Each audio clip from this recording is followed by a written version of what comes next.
और धमाकेदार bulletin news blast national और आपके साथ में विजेंद्र सिंह। महंगाई बढ़ने के एक बार फिर से संकेत मिल रहे हैं। खाद्य तेल, मसाले, चाय, कॉफी, चीनी, मिठाई और इंसुलिन जैसी जीवन रक्षक दवाओं समेत तमाम चीजें महंगी हो सकती है। जीएसटी काउंसिल होने वाली 47वीं बैठक में विचार कर सकती है। जीएसटी की न्यूनतम दर को 5% से बढ़ाकर 8% करने पर विचार कर सकती है। जीएसटी व्यवस्था में छूट वाले उत्पादों की सूची में भी काट छांट संभव है। राजस्व बढ़ाने और क्षतिपूर्ति के लिए केंद्र पर राज्यों की निर्भरता खत्म करने के लिए भी ऐसा करना संभव है। जानकार सूत्रों के मुताबिक राज्यों के वित्त मंत्रियों का एक समूह सौंप सकता है रिपोर्ट। जीओएम काउंसिल को इस माह के अंत तक अपनी रिपोर्ट सौंपी जा सकती है।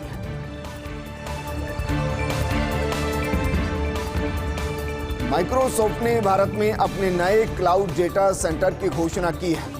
हैदराबाद में बनेगा देश का सबसे बड़ा सेंटर। 2025 तक होगा तैयार। नए डेटा सेंटर को 2,18,000 स्क्वायर फीट में तैयार किया जाएगा। सेंटर पर cloud services, internet of things, gaming, security जैसी कई चीजों पर किया जाएगा काम। कंपनी के देश में 4,46,000 क्लाउड सर्टिफाइड एम्प्लॉय है और अब हैदराबाद में इसको स्थापित करने की तैयारी चल रही है। ये मोदी ने रूस के राष्ट्रपति से बात की। मोदी ने पुतिन से करीब 50 मिनट तक बात की है। यूक्रेन के ताजा हालात को लेकर चर्चा हुई है। मोदी ने कहा कि पुतिन और जेलेंस्की डायरेक्ट बात करें। पुतिन ने हर संभव मदद का भरोसा भी दिया है। पीएम ने रूस के सीजफायर के फैसले की तारीफ की।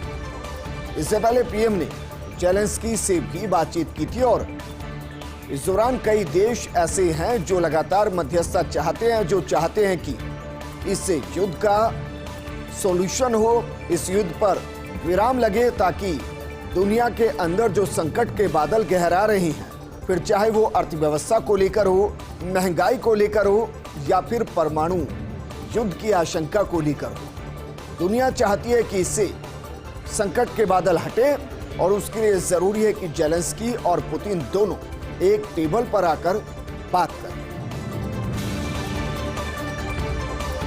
राज्यसभा चुनाव का बिगुल बचा। 6 राज्यों में होंगे राज्यसभा के चुनाव। 13 सीटों के लिए 31 मार्च को चुनाव होंगे। चुनाव आयोग ने घोषणा की है।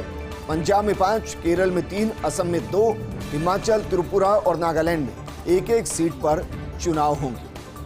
और इस तरीके से राज्यसभा का समीकरण भी बदलने वाला है, क्योंकि पंजाब में 5, केरल में 3, असम में 2 और हिमाचल, त्रिपुरा और नागालैंड में 1-1 सीट पर चुनाव होंगे। और उसके बाद राज्यसभा में जिस तरीके के समीकरण है उसमें बदलाव उसके बाद फिर देखने को मिलेंगे, क्योंकि राजस्थान में भी राज्यसभा के लिए चुनाव होने।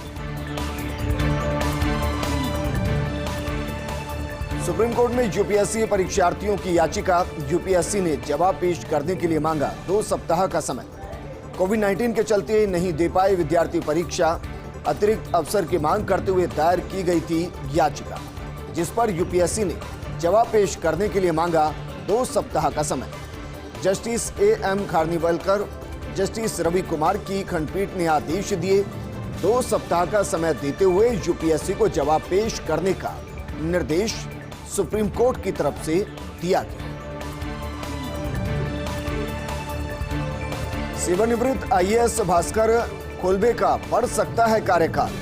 प्रधानमंत्री के सलाहकार खुल्बे का 2 साल का कार्यकाल पूरा हुआ। केंद्र सरकार ने 21 फरवरी 2020 को नियुक्त किया था पीएम सलाहकार। खुल्बे और अमरजीत सिन्हा 2 साल के लिए नियुक्त किए गए थे सलाहकार।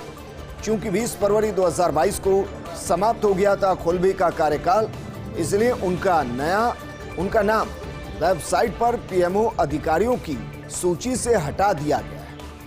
अब अनुमान लगाया जा रहा है कि कुछ समय के बाद फिर से उनकी नियुक्ति की जा सकती है। खुल्बे को पहले की तरह संविदा के आधार पर भी नियुक्ति दी जा सकती है। और अब बात करते हैं चीन की, क्योंकि भारतीय अर्थव्यवस्था में सेंध लगा रहा है चीन। भारत में कई चीनी कंपनियों पर टैक्स चोरी का संदेह है। Telecom, higher education, small finance sector की ये कंपनियां हैं। चीनी कंपनियों के खिलाफ फर्जीवाड़ा करने की भी कई शिकायतें हैं। खुद या फिर किसी बेनामी कंपनी के जरिए फर्जीवाड़े में वो शामिल और भारतीय एजेंसियों की जांच के दायरे में चीनी कंपनियां हैं। 2024 लोकसभा चुनाव से पहले विपक्ष की एकजुटता के प्रयास, बीजेपी विरोधी पार्टियों के मुख्यमंत्रियों के सम्मेलन की तैयारी। पश्चिम बंगाल के मुख्यमंत्री ममता बनर्जी चाहती हैं एनटी रामाराव की तर्ज पर यह सम्मेलन होना चाहिए। 1983 में विजयवाड़ा में बुलाया था मुख्यमंत्रियों का सम्मेलन। उस समय केंद्र की कांग्रेस सरकार के खिलाफ था सम्मेलन। इस बार बीजेपी के खिलाफ होगा मुख्यमंत्रियों का सम्मेलन। रूस यूक्रेन के बीच युद्ध का आज 12वां दिन है और दुनिया की ज्यादातर बड़ी कंपनियां हो चुकी हैं रूस से नाराज। फिर बात चाहे एप्पल की हो, गूगल की हो, नेटफ्लिक्स की हो, कई बड़े ब्रांड्स रोक लगा दी है। अब जर्मनी की स्पोर्ट्स वियर ब्रांड एडिडास ने भी बड़ा ऐलान कर दिया है। एडिडास ने यूक्रेन पर आक्रमण के खिलाफ अपनी प्रतिक्रिया दी है। एडिडास ने रूसी फुटबॉल महासंघ के साथ अपनी साझेदारी को सस्पेंड कर दिया है, निलंबित कर दिया है। कंपनी ने रूसी राष्ट्रीय टीम के साथ अपना समझौता रोक दिया है। एडिडास ने यूईएफए के प्रतिबंध के खिलाफ बाद में घोषणा की। अंतरिक्ष में 4G नेटवर्क के विस्तार की तैयारी, नासा के लिए चंद्रमा पर 4G नेटवर्क सेट करेंगे निशांत बत्रा।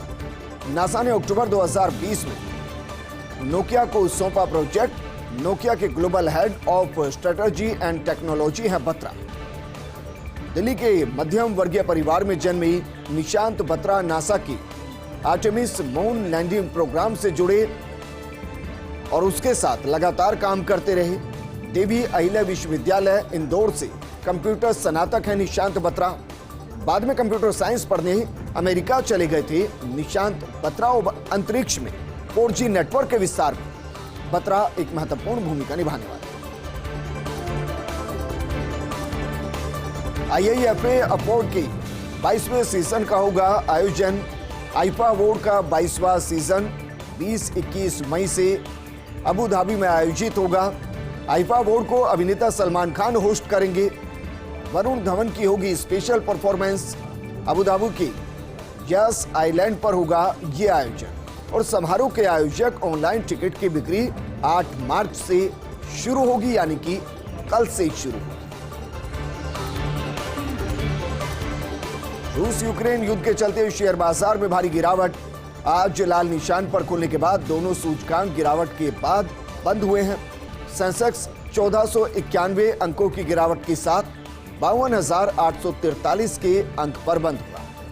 बात अगर निफ्टी की करें तो निफ्टी भी 382 अंकों की गिरावट के साथ 15,863 के स्तर पर बंद हुआ। फरवरी से अब तक निवेशकों ने 29 लाख करोड़ रुपए गंवा दिए।